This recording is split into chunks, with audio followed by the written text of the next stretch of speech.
everybody, I'm Lisa Minetti. You know, last week's training video, I talked about what happens when you make the mistake of asking somebody to do business with you before you've developed a relationship with them. Getting that yes answer to your proposal often requires more than just one touch point with somebody before they decide to do business with you.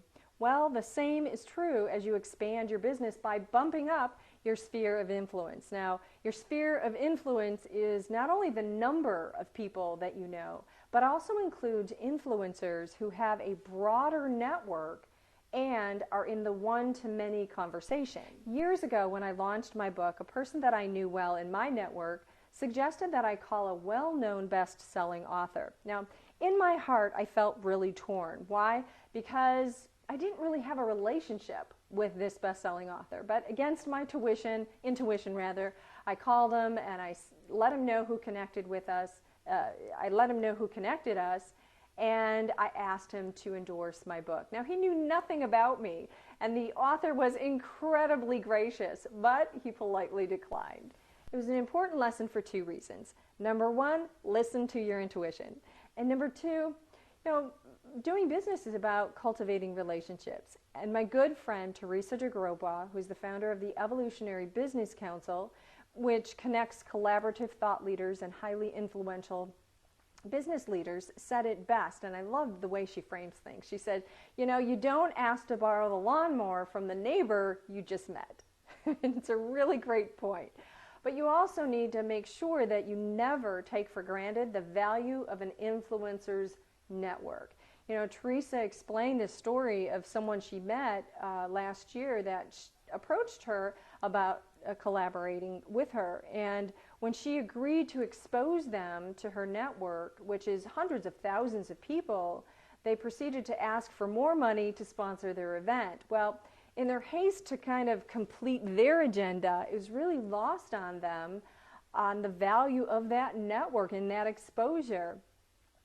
So it kind of lands like complaining there's no fruit on the cake after you've just cooked somebody a gourmet meal. So here are some tips for you to remember the next time you want to build your sphere of influence. Number one, you want to cultivate that relationship. Understand that the person really wants to get to know you. One time when a gentleman wanted to collaborate with me, the first time he met me, he took out all of his brochures and he started talking all about his brochures. I really just wanted to get to know him first. So remember that it's all about cultivating that relationship first. So you'll want to approach that first meeting with a courtship in mind. Number two, be a giver first. Even if you have a limited network, there are many ways to give, including putting comments on an influencer's blog, inviting them to be on your radio show if you have a radio show. Maybe you can give them exposure to your community, even though it may be limited, and also invite them to a telesummit. Maybe you're putting on a telesummit and you can promote them. And number three, be patient. When enhancing your network, pile on that patience. Just understand that it takes often more than one touch point before influencers may collaborate with you. Now, one of my colleagues devoted 10 years of comments on an influencer's blog before they even met in person. Now, only after she cultivated that relationship with them did she extend an offer for them to come to one of her workshops. And today, they powerfully promote each other. Now, when you show your commitment to collaboration and when you respond to others with generosity, you'll find out something. You will garner a fabulous reputation for that win-grow relationship. You will attract a greater following and you will grow your influence exponentially.